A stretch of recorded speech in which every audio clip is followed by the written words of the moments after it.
Hello and welcome to the UPSC Analyzer. Today we will discuss newspaper analysis dated 12th of April 2023. First news is second COVID wave hit street vendors hard but less than 1 in 5 defaulted on relief loans. तो किसकी बात की जा रही है? PM Svanidhi scheme की बात की जा रही है जो कि कोविड के दौरान लॉन्च की गई थी स्ट्रीट वेंडर्स के लिए कि स्ट्रीट वेंडर्स यहाँ पर 10,000 तक का लोन ले सके जो कि कोलेटरल फ्री होगा। तो अगर यहाँ पर जिसने लोन लिया है वो लोन को टाइम पर रीपे कर सकता है तो उसके बाद वो एलिजिबल हो जाएगा 20,000 का लोन लेने के लिए। अगर वो 20,000 के लोन को भी टाइमली रीपे कर देता है उसके बाद एलिजिबल हो जाएगा 50,000 के लोन के लिए। ठीक है, तो स्टार्टिंग में ये लगा था कि एनपीएस बहुत ज़्यादा हो सकते हैं इसकी वजह से, लेकिन ओवरऑल अगर हम देखें तो बहुत कम ही लोन्स में डिफ़ॉल्ट हुआ है, बहुत कम ही यहाँ पर एनपीए बने हैं। In 2021-22, the year that started with the deadly second wave of COVID-19, street vendors जिन्होंने यहाँ पर 5,000 से लेकर 10,000 तक के लोन लिए थे अंडर अ सेंट्रल स्कीम का नाम है पीएम स्वनिधि, यहाँ पर मेंशन है PM Svanidhi, were hit the hardest with almost half of those who borrowed defaulting on their repayment। लेकिन अगर हम ओवरऑल देखें जुलाई 2020 से लेकर फरवरी 2023 तक just 17.51% of the total number of loans जो कि यहाँ पर बैड या नॉन परफॉर्मिंग हुए हैं। पीएम स्वनिधि स्कीम की बात करें तो जुलाई 2020 में इसको लॉन्च किया गया था एंड यहाँ पर 5,000 से लेकर 10,000 के लोन दिए गए थे। अगर इनको पे कर दिया जाता है वेंडर के द्वारा उसके बाद दूसरा लोन लिया जा सकता है 20,000 रुपये तक का। अगर इसको यहाँ पर 2 साल के टाइम पीरियड के दौरान रीपे कर दिया जाता है तो यहाँ पर जो वेंडर है ये एलिजिबल हो जाएगा तीसरे लोन के लिए जो कि 50,000 तक का हो सकता है। तो under the PM Svanidhi launched in July 2020, repayment of the first term loan of ₹5,000 to 10,000 in a year made a vendor eligible for the second term loan of up to ₹20,000 to be repaid over 2 years if this is also repaid in time। तो vendor यहाँ पर eligible हो जाएगा third term loan के लिए जो कि 50,000 तक का हो सकता है।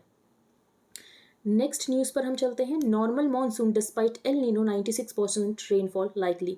तो एल नीनो रहेगा लेकिन ये माइल्ड एल नीनो रहेगा जिसकी वजह से बारिश यहाँ पर ठीक ठाक होगी। अगर हम यहाँ पर लॉन्ग पीरियड एवरेज रेनफॉल लें तो यहाँ पर ये एस्टिमेट किया गया है कि 96% तो इसका होगा ही होगा। तो 96% अगर हम 87 सेंटीमीटर का लें तो 83.5 सेंटीमीटर इतनी बारिश तो होगी ही होगी। तो normal monsoon despite El Nino, कल हमने डिस्कस किया था एल नीनो एंड ला नीना क्या होता है। एल नीनो की वजह से इंडिया में ड्रॉट जैसी कंडीशंस हो जाती है।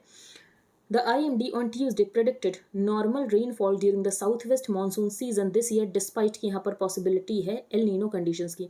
After 4 consecutive years of normal monsoon, expectations for another year of good rainfall are not high। The main reason क्या है कि possibility बन रही है El Nino की, बट हम माइल्ड एल नीनो की वजह से यहाँ पर बहुत ज़्यादा रेनफॉल सप्रेस नहीं होगी। तो ठीक ठाक यहाँ पर बारिश होगी। अगर हम लॉन्ग पीरियड एवरेज लें तो लॉन्ग पीरियड एवरेज यहाँ पर कैलकुलेट किया जाता है। डेटा कहाँ से कहाँ तक का लिया जाता है तो 1971 से लेकर 2020। The forecast for this year is at the lower end of the IMD's range for normal rainfall. तो 96% रहने वाली है 87 सेंटीमीटर की जो कि लगभग 83.5 सेंटीमीटर होगा। आगे हम चलते हैं। G20 की जो मीट है ये श्रीनगर और लेह में भी होगी। तो पाकिस्तान ने यहाँ पर ऑब्जेक्शन रेज किया है। पाकिस्तान का ये कहना है कि इंडिया अपना यहाँ पर सेल्फ सर्विंग एजेंडा को पुश करने की कोशिश कर रहा है G20 की प्रेसिडेंसी के तहत। ठीक है, आगे चलते हैं। Vedas Puranas to fetch students credits under new framework. तो बेसिकली क्रेडिट की तरफ मूव करने की कोशिश की जा रही है। नेशनल क्रेडिट फ्रेमवर्क यहाँ पर रिलीज किया गया है यूनिवर्सिटी ग्रांट्स कमीशन के द्वारा। तो ये कहा गया है कि यहाँ पर जो स्टूडेंट है ये क्रेडिट ले सकता है अगर स्टूडेंट के पास यहाँ पर स्पेशलाइज्ड नॉलेज है पुरानास की, वेदास की या तो इंडियन नॉलेज सिस्टम की। तो एनसीआरएफ ने ये कहा है कि अगर 18 विद्याज में से आपके पास यहाँ पर नॉलेज है, 18 विद्याज में यहाँ पर 4 वेदा भी हैं, तो अगर इसकी भी नॉलेज है तो आप इसके बेसिस पर भी क्रेडिट को गेन कर सकते हो। Students will be able to earn credits for specialized knowledge in Puranas, Vedas and the Indian knowledge system according to the final report on the new national credit framework जो कि यहाँ पर release की गई है by the University Grants Commission। Credits are essentially a recognition that a learner has completed a prior course of learning। NCRF is a set of guidelines to be followed by schools, colleges and universities कि यहाँ पर credit system को adopt किया जा सके और जो भी यहाँ पर स्कूल एजुकेशन सिस्टम है उसको यहाँ पर क्रेडिट के एम्बिट में लाया जाएगा। जो NIOS होता है national institute of open schooling, वहाँ पर क्रेडिट सिस्टम को ही फॉलो किया जाता है और NCRF यहाँ पर स्किल और वोकेशनल एजुकेशन को भी कवर करेगा। ये सब यहाँ पर बताया गया है। नेक्स्ट है Bengal over reported mid day meals worth over ₹100 crore. अब बंगाल में क्या हुआ है तो ये बताया गया कि 16 करोड़ यहाँ पर एक्स्ट्रा मील्स बताई गई जो कि एक्चुअली नहीं प्रोवाइड की गई थी बच्चों को, और 16 करोड़ मील्स यहाँ पर कॉस्ट करती हैं लगभग 100 करोड़। तो 100 करोड़ यहाँ पर ज़्यादा बताया गया। रिपोर्ट इंपॉर्टेंट नहीं है, यहाँ पर पीएम पोषण इंपॉर्टेंट हो जाता है। तो पीएम पोषण में यहाँ पर कॉस्ट कैसे स्प्लिट होती है, तो जो फूड ग्रेन्स की कॉस्ट होती है इसको पूरी तरीके से सेंट्रल गवर्नमेंट ही बॉन्ड करती है, लेकिन जो कुकिंग कॉस्ट वगैरह होती है ये स्प्लिट होती है सेंटर और स्टेट में 60:40 के रेशियो में, अगर यहाँ पर जनरल स्टेट है। लेकिन अगर यहाँ पर कोई और स्टेट है, for example north eastern state, तो 90:10। Under the scheme most components including cooking cost ये स्प्लिट होता है in a 60:40 ratio between the centre and the states और UT with legislatures and 90:10 with the north eastern states, Jammu Kashmir, Himachal Pradesh and Uttarakhand. The cost of food grains is borne entirely by the centre, और scheme यहाँ पर cover करती है 12.21 crore students in classes 1 to 8 across the country. तो PM पोषण scheme ये important हो जाती है। नेक्स्ट है द चाइना चिल, ये हम डिस्कस कर लेते हैं। बेसिकली यहाँ पर चाइना क्या करने की कोशिश कर रहा है, तो चाइना ने कुछ टाइम पहले अरुणाचल प्रदेश के कुछ नाम यहाँ पर मैंडरिन लैंग्वेज में रिलीज़ कर दिए। इस बात से कोई फ़र्क नहीं पड़ता, लेकिन चाइना ने ऐसा किया। फिर यहाँ पर चाइना जो है, भूटान के साथ चाइना ने MOU साइन किया कि हम जो बाउंड्री का मैटर इसको रिजॉल्व करेंगे। फिर जो भूटान के प्राइम मिनिस्टर, उन्होंने ये कह दिया कि जो डोकलाम का इशू है इसमें 3 कंट्रीज इन्वॉल्व हैं और तीनों ही कंट्रीज़ की इसमें इक्वल से होगी। तो बेसिकली भूटान ये कहना चाह रहा है कि जो डोकलाम का इशू है इसमें चाइना की भी इक्वल से होगी।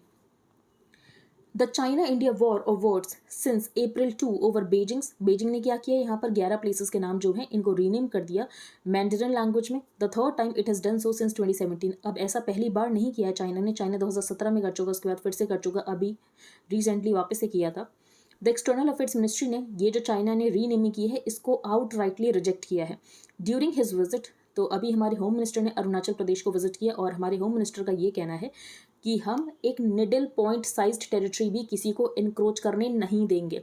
तो चाइनीज़ फॉरेन मिनिस्टर ने ये कहा कि जो एक्टिविटी है सीनियर इंडियन ऑफिशियल की जैंगनन, अब ये जैंगन क्या है, तो चाइना बेसिकली अरुणाचल प्रदेश को जैंगन कहता है, is not conducive to peace and security in the border areas. तो ये जो बीजिंग के एक्शन है इससे लगता नहीं कि बीजिंग ये चाहता है कि पीसफुल रिजोल्यूशन हो सके बॉर्डर डिस्प्यूट का। तो India is also watching how China attempts to intimidate Taiwan in ways hardly befitting a country of its size and the superpower status it claims। तो बेसिकली हमें इन सब से देखकर यही पता चल रहा है कि जो चाइना है ये नहीं चाहता है कि पीसफुल बॉर्डर रेजोल्यूशन हो सके। दिल्ली शुड नो दैट किसी भी चीज़ को हम फॉर ग्रांटेड नहीं ले सकते हैं, क्योंकि चाइना के साथ जो बॉर्डर है बहुत ज़्यादा फ्रेजाइल है और सिचुएशन भी बहुत ज़्यादा फ्रेजाइल है। तो Delhi should know that nothing can be taken for granted in an atmosphere on the line of actual control that external affairs minister S Jaishankar has described as fragile as a nation. The Indian leadership has to act with the aim of building deterrence even while making serious attempts to find peace with China.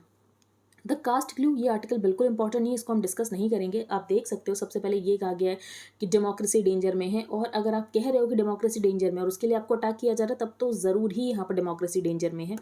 और अगर यहाँ पर कोई poster print कर देता है किसी leader के अगेंस्ट तो पुलिस एक्शन हो जाता है। तो ये सब किया जा रहा है, ऑटोनॉमस इंस्टीट्यूशंस जो हैं ये गवर्नमेंट के कहने के ऊपर एक्ट कर रहे हैं, ये सब यहाँ पर बताया गया जो कि हम नहीं डिस्कस करेंगे। नेक्स्ट है टाइगर अलर्ट। तो अभी इंटरिम रिपोर्ट रिलीज़ की गई थी टाइगर सेंसस की, तो उस इंटरिम रिपोर्ट को लेकर ही आर्टिकल लिखा गया है। इस आर्टिकल में ये बताया गया है कि टाइगर काउंट यहाँ पर 3167 है, जो कि बहुत अच्छी बात है, खुशी की बात है। लेकिन कुछ कॉम्प्लेक्सिटीज़ हैं, उन कॉम्प्लेक्सिटीज़ को हमें देखने की ज़रूरत है। कौन सी कॉम्प्लेक्सिटीज़ है, तो फॉर एग्जांपल अगर हम देखें तो टाइगर में जो जेनेटिक डाइवर्सिटी है ये कम हो रही है, तो ये एक कंसर्न का विषय है। जो नॉर्थ ईस्ट है यहाँ पर टाइगर की पॉपुलेशन इंक्रीज़ नहीं हो पा रही, दूसरा कंसर्न का विषय। जो MP है यहाँ पर सबसे ज़्यादा टाइगर है। अब MP में यहाँ पर टाइगर ज़्यादा है, इसका मतलब ये है कि जो प्रेशर है वो इंक्रीज़ होगा। जब प्रेशर इंक्रीज़ होगा तो जो टाइगर हैं ये कोर एरिया से बाहर आएंगे, जब कोर एरिया से बाहर आएंगे तो ह्यूमन टाइगर कन्फ्लिक्ट होगा, तीसरा कंसर्न। तो इन 2006 द कंट्रीज टाइगर पॉपुलेशन ये सिर्फ 1400 थी, ठीक है। और जो सरिस्का टाइगर रिजर्व राजस्थान में यहाँ पर 0 टाइगर रह गए थे। तो a year earlier came the shocking report that Sariska in Rajasthan one of the country's premier reserve, सारी टाइगर पॉपुलेशन इसकी खत्म हो गई थी। अभी यहाँ पर जो लेटेस्ट सेंसस रिलीज़ किया गया है ये फाइनल सेंसस नहीं है, ये इंटरिम रिपोर्ट है। इसमें ये पता चला कि जो टाइगर की पॉपुलेशन है 3167 है, जो कि 6.7% इंक्रीज़ है। The number of tigers Jharkhand में कम हुए हैं, ओडिशा में कम हुए हैं, छत्तीसगढ़ में कम हुए हैं। And colonies of the animal seem to have disappeared from some reserves in Telangana and Andhra Pradesh. एक पर्टिकुलर कंसर्न क्या है कि जो यहाँ पर जेनेटिक डाइवर्सिटी है ये कम हो रही है। जो सिमलीपाल टाइगर रिजर्व है यहाँ पर जो नंबर्स हैं ये कम हो रहे हैं। Poaching has reportedly become rampant in recent times. North east में यहाँ पर टाइगर का जो प्रे बेस है ये कम हो रहा है, एमपी में यहाँ पर टाइगर का प्रे बेस कम हो रहा है। तो इन सब को लेकर यहाँ पर सोचने की विषय है, क्या करना है, ये सब यहाँ पर सोचने का मुद्दा है। ये सब यहाँ पर ऑथर ने बताया है। फॉर एग्जाम्पल यहाँ पर पीलीभीत टाइगर रिजर्व की बात की गई है जो कि यूपी में है। ये one of the hot spot बन चुका है ह्यूमन टाइगर कन्फ्लिक्ट का। और जो विलेजर्स विसिनिटी में है रिजर्व की, ये क्या करते हैं एक्चुअली यहाँ पर टाइगर्स को मार देते हैं अगर टाइगर यहाँ पर ह्यूमन वाले एरिया में आ जा रहा है। नेक्स्ट है जूस ऑफ द मैटर, ये इंपॉर्टेंट है। यहाँ पर जूस मिशन की बात की गई है। जुपिटर आईसी मून्स एक्सप्लोरर किसका है? यूरोप का है। तो यूरोपियन स्पेस मिशन है जूस।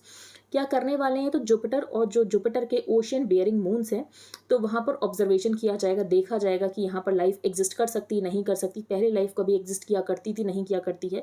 तो ये जो 3 ओशियन बेयरिंग मून्स हैं जुपिटर के, ये कौन से हैं? Ganymede, Callisto and Europa. Ganymede, Callisto and Europa. Next है क्लासरूम फॉर द फ्यूचर।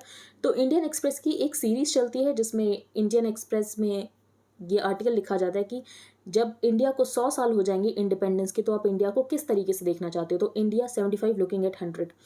तो इसमें आर्टिकल में क्या बताया गया है कि ऑथर ये चाहते हैं कि हमें एड टेक के ऊपर फोकस करना चाहिए। ठीक है, एजुकेशन को हमें टेक्नोलॉजी के माध्यम से पहुंचाने की कोशिश करनी चाहिए, तभी हम एजुकेशन सब तक पहुंचा पाएंगे और हम अपने डेमोग्राफिक डिविडेंड को रीप कर पाएंगे। डेमोग्राफिक डिविडेंड को रीप करना बहुत ज़रूरी है, तभी हम $40 ट्रिलियन इकॉनमी बन सकते हैं 2047 तक। ठीक है, अ सिग्निफिकेंट कॉन्ट्रीब्यूटिंग फैक्टर है हमारी यंग पॉपुलेशन। 43% जो इंडियंस है लगभग 25 या उससे कम के हैं। And the majority of the population expected to remain of working age until at least 2100। जो इंडिया का जीडीपी है ये $9 ट्रिलियन हो सकता है 2030 तक और $40 ट्रिलियन हो सकता है 2047 तक। तो ज़रूरत ये है कि हम अपने डेमोग्राफिक डिविडेंड को रीप करें। उसके लिए ऑथर ने सोल्यूशन बताया है एड टेक। ठीक है, तो टेक्नोलॉजी के माध्यम से यहाँ पर एजुकेशन प्रोवाइड करना, जो लर्निंग है इसको पूरी तरीके से लिबरेट करना, नॉलेज को यहाँ पर पूरी तरीके से डेमोक्रेटाइज करना। और ऐसा नहीं है कि सरकार इसको लेकर कदम नहीं उठा रही, सरकार यहाँ पर कदम उठा रही। फॉर एग्जांपल यहाँ पर इंडिया स्टैक की बात की गई है, आधार, यूपीआई, ओएनडीसी ये open network for digital commerce and more significantly the national education policy. ये एक सही लीप है इन द राइट डायरेक्शन। फिर ये कहा गया कि चिल्ड्रन विद डिसेबिलिटीज़ जो कि माइग्रेंट फैमिली से आते हैं या जो कि रिमोट एरियाज़ में रहते हैं, ये अभी भी बहुत ज़्यादा इनइक्वालिटीज़ को फेस कर रहे हैं। नेक्स्ट हम चलते हैं the peace that could have been. अब ये आर्टिकल बहुत ज़्यादा इंपॉर्टेंट तो नहीं है, यहाँ पर इंडिया पाकिस्तान रिलेशंस के बारे में बताया गया है कि पाकिस्तान में इतना कुछ हो रहा है लेकिन ऐसा लग रहा है कि इंडिया पाकिस्तान को लेकर पूरी तरीके से डिटैच है, हमें कोई फ़र्क ही नहीं पड़ रहा कि पाकिस्तान में क्या हो रहा है। लेकिन ऑथर के अकॉर्डिंग हमें फ़र्क पड़ना चाहिए पाकिस्तान में क्या हो रहा है, क्योंकि पाकिस्तान हमारा एक सिग्निफिकेंट नेबर है। क्या पाकिस्तान के साथ हमने रिलेशंस इंप्रूव करने की कोशिश की? तो ऑफकोर्स हमने बहुत बार यहाँ पर रिलेशंस को इंप्रूव करने की कोशिश की, लेकिन रिलेशंस यहाँ पर इंप्रूव नहीं हो पाए। उसका रीज़न यहाँ पर पाकिस्तान है। पाकिस्तान उसका रीज़न क्यों है? फॉर एग्जांपल अगर हम अभी बात करें तो इमरान खान जो है उनका ये कहना है कि इंडिया के साथ वो रिलेशंस इंप्रूव करना नहीं चाहते हैं। तो इमरान खान क्या चाहते हैं उस बात से क्यों फ़र्क पड़ना चाहिए? क्योंकि अभी इमरान खान तो प्राइम मिनिस्टर है नहीं, प्राइम मिनिस्टर तो यहाँ पर नवाज शरीफ है। लेकिन बात यह है कि लोगों को उलझाने की भी तो ज़रूरत होती है। तो अगर ये इंडिया के साथ रिलेशंस को स्टैब्लिश करेंगे और इमरान खान ये कहेंगे कि इंडिया के साथ रिलेशंस को स्टैब्लिश किया जा रहा है तो लोगों को ये पसंद नहीं आएगा। और जो सरकार है नवाज शरीफ की सरकार, ये चाहते हैं कि लोगों को यहाँ पर किसी तरीके से लोगों में पॉपुलैरिटी बनी रहे, जिसकी वजह से उनके लिए भी ये टॉप मुद्दा नहीं है इंडिया के साथ रिलेशंस को अच्छा करना। तो as पाकिस्तान's multifaceted crisis deepens by the day, India seems utterly detached.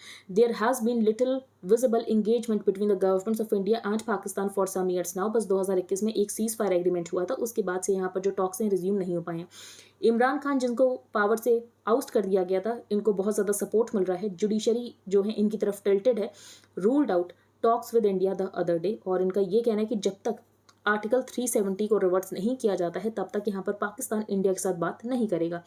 What about the ruling कोalition इन इस्लामाबाद? तो इसमें नवाज शरीफ की जो मुस्लिम लीग है, इनके भाई जो हैं ये बने हुए हैं प्राइम मिनिस्टर। फिर यहाँ पर पाकिस्तान पीपल्स पार्टी है जो कि जरदारी की है, have at various times in the last 3 decades made a sincere effort at negotiating peace with India. लेकिन उस समय की जो आर्मी लीडरशिप है ये इनके एफर्ट्स को ओवर रूल कर दिया करती थी।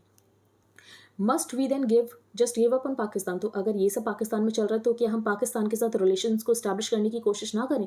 तो ऑथर का तो मानना है कि नहीं, हमें पाकिस्तान के साथ रिलेशंस को स्टैब्लिश करने की कोशिश करनी चाहिए। फिर यहाँ पर एक डिप्लोमेट की बात बताई गई है, सत्येंद्र लाबा, जिन्होंने यहाँ पर क्या किया रिलेशंस को स्टैब्लिश करने के लिए। फिर यहाँ पर जो एफर्ट्स किए गए ये फ्रूटफुल क्यों नहीं साबित हो पाए वो बताया गया, जो कि मुझे बहुत ज़्यादा इंपॉर्टेंट नहीं लगता है। नेक्स्ट रेगुलेटिंग द रेगुलेटर्स, की रेगुलेटर्स को रेगुलेट करना। फॉर एग्जांपल अगर हम बात करें सेबी की, आरबीआई की, तो रेगुलेटर को रेगुलेट करने की क्यों ज़रूरत है, इनकी फंक्शनिंग को स्ट्रीमलाइन करने की क्यों ज़रूरत है, इंपॉर्टेंट नहीं है, ये हम नहीं डिस्कस करेंगे। द पाथ टू एक्सीलेंस, ये हम डिस्कस करेंगे। तो यहाँ पर बात की गई इंस्टीट्यूशंस ऑफ एमिनेंस की। तो इंस्टीट्यूशंस ऑफ एमिनेंस को लेकर यहाँ पर इंडियन एक्सप्रेस ने इन्वेस्टिगेशन किया और इंडियन एक्सप्रेस ने ये पाया कि बहुत सारे इंस्टीट्यूशंस के साथ जहाँ पर एमओयू साइन कर भी लिया गया है, उसके बाद भी अभी तक यहाँ पर फाइनल अप्रूवल नहीं मिला है। तो इंस्टीट्यूशंस ऑफ एमिनेंस बनाने का यहाँ पर मोटिव क्या है कि ये जो इंस्टीट्यूशंस है ये बेसिकली यहाँ पर ग्लोबल वर्ल्ड रैंकिंग में आ सकें और ये टॉप इंस्टीट्यूशंस बन सके। तो ऑथर का ये कहना है कि इंफ्रास्ट्रक्चर बनाने से इंस्टीट्यूशन अच्छा नहीं हो जाता है। अगर आपको इंस्टीट्यूशन को अच्छा करना है तो आपको यहाँ पर रिसर्च के ऊपर फोकस करना पड़ेगा। ऐसे तो बहुत सारे प्राइवेट इंजीनियरिंग कॉलेजेस हैं जिनकी बिल्डिंग्स बहुत अच्छा होता है, जिनका इंफ्रास्ट्रक्चर बहुत अच्छा होता है, तो क्या वो टॉप इंस्टीट्यूशन बन जाते हैं? तो वो टॉप इंस्टीट्यूशन नहीं बन पाते हैं। तो कोई भी इंस्टीट्यूशन यहाँ पर टॉप नॉच इंस्टीट्यूशन कैसे बन सकता है? अगर वहाँ की फैकल्टी बहुत अच्छी है, अगर वहाँ के स्टूडेंट्स बहुत एंथुजियास्टिक हैं। फॉर एग्जाम्पल अगर हम IITs की बात करें और किसी बहुत लैविश प्राइवेट इंस्टीट्यूशन की बात करें, तो जो लैविश प्राइवेट इंस्टीट्यूशन होगा उसके पास यहाँ पर बहुत अच्छा इंफ्रास्ट्रक्चर होगा, लेकिन उसके बाद भी यहाँ पर जो IIT के स्टूडेंट्स होते हैं ये बहुत अच्छा करते हैं। उसका रीज़न क्या है कि यहाँ पर स्टूडेंट एंथुजियास्टिक होते हैं, बहुत ज़्यादा रिसर्च पेपर को यहाँ पर पब्लिश किया जाता है, रिसर्च एंड डेवलपमेंट के ऊपर फोकस किया जाता है। तो जब तक आप रिसर्च एंड डेवलपमेंट के ऊपर फोकस नहीं करोगे, आप कितनी भी बड़ी बिल्डिंग्स यहाँ पर बना दो, उससे कोई फर्क नहीं पड़ता, उससे आपके इंस्टीट्यूशंस ग्लोबल रैंकिंग में नहीं आ जाएंगे, ये ऑथर का कहना है। तो इंस्टीट्यूशंस को यहाँ पर फोकस करना चाहिए on raising research standards. Every year there is one college that is rank best in the country और ये है मिरांडा हाउस। तो बाकी दिल्ली यूनिवर्सिटी के कॉलेजेस की बात करें और मिरांडा हाउस की बात करें तो मिरांडा हाउस की हमेशा रैंकिंग अच्छी क्यों रहती है? तो इसका रीज़न ये है कि जो मिरांडा है यहाँ पर गुड क्वालिटी रिसर्च पब्लिकेशंस को पब्लिश किया जाता है। It is often stated that a nation is made by the quality of its people, ना कि इंफ्रास्ट्रक्चर की क्वालिटी कैसी इसकी वजह से नहीं, लोगों की क्वालिटी कैसी इस वजह से। तो अगर बच्चों की क्वालिटी अच्छी होगी तो इंस्टीट्यूशन कैसा भी हो वो बच्चे बहुत अच्छा परफॉर्म करेंगे। तो if infrastructure can determine the quality, many engineering colleges जिनको कि यहाँ पर कंस्ट्रक्ट किया गया है लेविश तरीके से, ये टॉप नॉच इंस्टीट्यूशंस होने चाहिए, लेकिन ये टॉप नॉच इंस्टीट्यूशंस नहीं है। टॉप नॉच इंस्टीट्यूशंस कौन से हैं? IITs, जहाँ पर आपको सिर्फ बेसिक फैसिलिटीज़ मिलेंगी। तो great institutions are made by great individuals driven by passion and not by great buildings. NEP National Education Policy 2020 has correctly identified this and propose किया गया है कि National Research Foundation बनाया जाएगा। What makes a great institution or how does one make an institution great? The approach has always been कि यहाँ पर ज़्यादा क्लासरूम्स बनाए जाएं, ज़्यादा फर्नीचर बाय किया जाए, ज़्यादा बड़े कैंपसेस बनाए जाएं। Though some schemes for promoting research output have been floated, लेकिन जो फंडिंग है रिसर्च के लिए अभी भी बहुत ज़्यादा कम है। तो रिसर्च के लिए फंडिंग इंक्रीज करने की ज़रूरत है, ना कि इंफ्रास्ट्रक्चर के ऊपर ज़्यादा फोकस करने की ज़रूरत है। फिर यहाँ पर इंस्टीट्यूशंस ऑफ एमिनेंस की बात की गई कि सरकार का ये था कि हम यहाँ पर इंस्टीट्यूशंस ऑफ एमिनेंस बनाएंगे, बहुत ज़्यादा पैसा दिया जाएगा। जो पब्लिक इंस्टीट्यूशंस है, जो प्राइवेट इंस्टीट्यूशंस उनको पैसा नहीं, उनको सिर्फ ऑटोनॉमी दी जाएगी। The UGC guidelines 2017 were issued to provide funding support to the selected government institutions. Idea क्या था कि पब्लिक और प्राइवेट इंस्टीट्यूशंस को यहाँ पर इक्वली डेवलप किया जाएगा, दोनों को यहाँ पर ऑटोनॉमी प्रोवाइड की जाएगी। नेक्स्ट है why Tamil Nadu's online gambling bill could clash with centre's rules. तो तमिलनाडु को यहाँ पर ऑनलाइन गैम्बलिंग बिल क्या है ये हम देख लेते हैं। तो ये जो बिल है ये प्रोहिबिट करता है ऑनलाइन गैम्बलिंग को and online games of chance. तो कौन से online games of chance and यहाँ पर कौन सी गेम्स ऑफ स्किल? तो गेम्स ऑफ चांस जहाँ पर चांस का एलिमेंट भी है, स्किल का एलिमेंट भी है, लेकिन चांस का एलिमेंट ज़्यादा है स्किल के एलिमेंट के कंपैरिजन में। तो bill prohibits online gambling and online games of chance played for money or other stakes. While it specifically names rummy and poker as games of chance, it can go much wider in scope. It defines online games of chance as those where both an element of chance and skill are involved and the elements of chance dominate करता है over the element of skill. अब यहाँ पर centre ने क्या regulations निकाले? तो centre ने यहाँ पर नोटिफाई किया है अमेंडमेंट्स IT रूल्स में, जिसमें ये कहा गया है कि हम एक सेल्फ रेगुलेटरी ऑर्गेनाइजेशन बनाएंगे। तो जो भी यहाँ पर ऑनलाइन गेम्स है जिसमें यहाँ पर मनी इन्वॉल्व है, उनको यहाँ पर अप्रूवल लेना पड़ेगा इन सेल्फ रेगुलेटिंग ऑर्गेनाइजेशन से।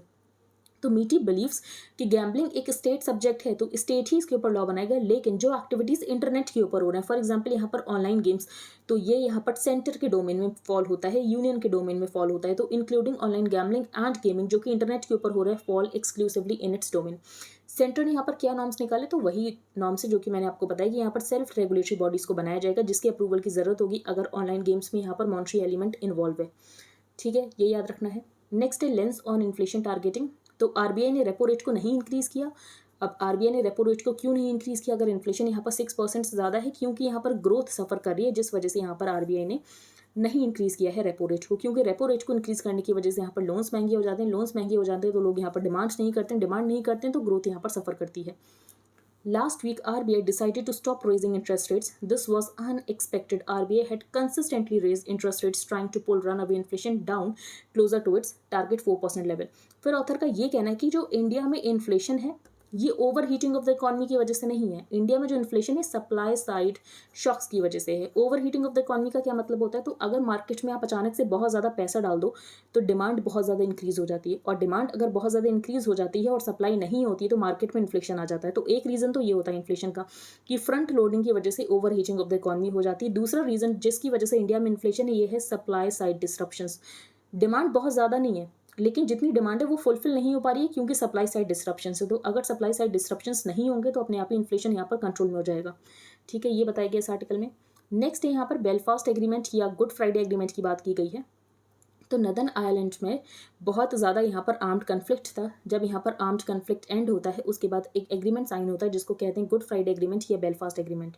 यहाँ पर मेंशन है गुड फ्राइडे एग्रीमेंट और Belfast agreement which with crucial American mediation had ended nearly 3 decades of armed conflict in Northern Ireland. ठीक है, इकॉनमी पेज पर कोई इंपॉर्टेंट न्यूज़ है नहीं. यहाँ पर एक पेपर रिलीज़ किया गया है. पेपर में ये बताया गया है कि जो पुअर हाउस होल्ड्स हैं ये बहुत ज़्यादा अंडर रिप्रेजेंटेड हैं consumer pyramid house hold service. तो कंज्यूमर पिरामिड हाउस होल्ड सर्वे तो यहाँ पर CMI ही निकालता है, लेकिन अगर हम कोई गवर्नमेंट का डेटा देखें तो गवर्नमेंट यहाँ पर कंजम्पशन एक्सपेंडिचर सर्वे रिलीज़ करती है जो कि 2017 में रिलीज़ होने वाला था, लेकिन गवर्नमेंट उसका डेटा रोक लेती. गवर्नमेंट कहती है कि डेटा में यहाँ पर कुछ प्रॉब्लम है. तो हम कह सकते हैं कि हमारे पास यहाँ पर कंजम्पशन एक्सपेंडिचर सर्वे का डेटा ही नहीं है. ठीक है, और जिसकी वजह से यहाँ पर पॉवर्टी को नापना बहुत मुश्किल होता जा रहा है. नेक्स्ट हम आगे चलते हैं. Australia reaches deal with China over barley imports. तो यहाँ पर क्या किया था चाइना ने? तो चाइना ने बार्ले के ऊपर यहाँ पर काउंटर वेरिंग ड्यूटी लगा दी थी, एंटी डंपिंग ड्यूटी लगा दी थी ऑस्ट्रेलियन वाइन के ऊपर. लेकिन अभी इनके बीच में समझौता हो गया है जो कि हमारे लिए ज़्यादा इंपॉर्टेंट नहीं है. तो आई होप आपको सब कुछ क्लियर हो गया हो. अगर आपका कोई भी डाउट है तो आप टेलीग्राम ग्रुप पर पोस्ट कर सकते हो. If you liked the video then आप लाइक शेयर सब्सक्राइब कमेंट कर सकते हो. Thank you and have a nice day. And अगर आपको अप्रैल की PDF बाय करनी है तो सारी इन्फॉर्मेशन कमेंट सेक्शन में. Thank you.